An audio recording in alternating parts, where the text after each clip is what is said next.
Bonjour à tous, j'espère que vous allez bien. Pour moi, ça va très bien. Dans la vidéo passée, je vous ai présenté une bourse d'études, une opportunité d'études en Chine dans la province des Shanxi. C'était une bonne bourse. Donc, si tu n'as pas encore suivi la vidéo, je mets le lien dans la description, ça peut t'intéresser. Dans cette vidéo, je vous propose une nouvelle opportunité et je vous conseille de suivre la vidéo jusqu'à la fin pour savoir ce sera dans quelle province, qu'est-ce que la bourse va vous offrir et quels sont les critères qui seront imposés à toute personne qui aimerait postuler pour cette opportunité. Et avant de commencer, si maintenant tu es inscrit dans une université en Chine, mets dans le commentaire si ton université offre déjà le NOC aux étudiants qui aimeraient rentrer en Chine. Et si c'est pour toi la première fois sur cette chaîne, je te conseille de t'abonner et d'activer la cloche afin d'être sûr d'être notifié à chaque fois que nous postons de nouvelles vidéos. Et sur ce, on se retrouve juste après.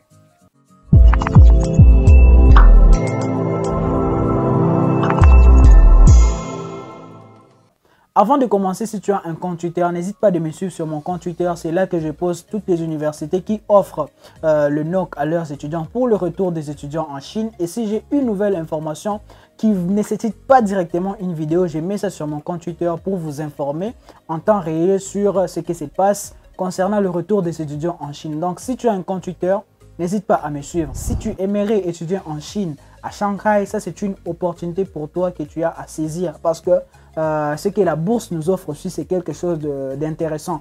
Bientôt, vous allez savoir. Mais en termes de programme d'abord, ça sera un programme qui sera donné en anglais. Le nom de l'université d'abord qui offre cette bourse, c'est l'université de Shanghai Polytechnical University. C'est déjà le nom de l'université qui offre la bourse. Et pour les gens qui veulent faire le bachelor, qui veulent faire la licence, si vous voulez faire le master et le PhD, il faudra encore patienter pour commencer le processus de March Intake 2023 et le September Intake 2023. Donc actuellement pour le master et le PhD, c'est clôturé.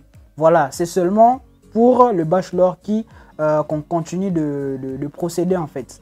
Donc aujourd'hui, ça sera pour le bachelor et c'est seulement pour 4 filières, à savoir le Information Management and Information System, les relations publiques, le Public Relations, l'Hospitality Management, la gestion de l'hospitalité et le International Business, le business international, le commerce international. Donc, c'est ça les 4 filières qui sont offertes par cette université à tous ceux qui aimeraient postuler pour essayer de tenter leur chance de bénéficier sur cette bourse. Donc, si votre filière est là, on va passer directement au financement et voir ce que la bourse va vous offrir. Est-ce que ça vous intéresse? Est-ce que c'est en votre faveur? Mais moi, je pense déjà que ça sera en ta faveur. Donc, du coup, qu'est-ce que la bourse va vous offrir? Ça sera une bourse totale.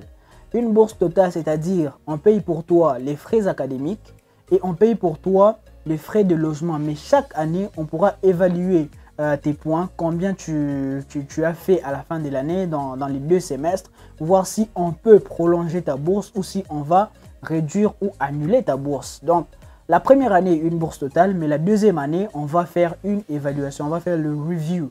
Voilà. Donc, c'est une bourse totale et je tiens à rappeler parce que je vois souvent cette question quand je dis à quelqu'un, tu auras une bourse totale. On me demande souvent si l'université ou la bourse va prendre en charge le frais du billet d'avion et les frais d'assurance. Si ce n'est pas la bourse du gouvernement ou le CSC Scholarship que vous connaissez déjà, je vous ai déjà présenté ça dans une vidéo, la bourse ne prend pas en charge le billet d'avion ni votre assurance. Tout ça sera à vos propres frais.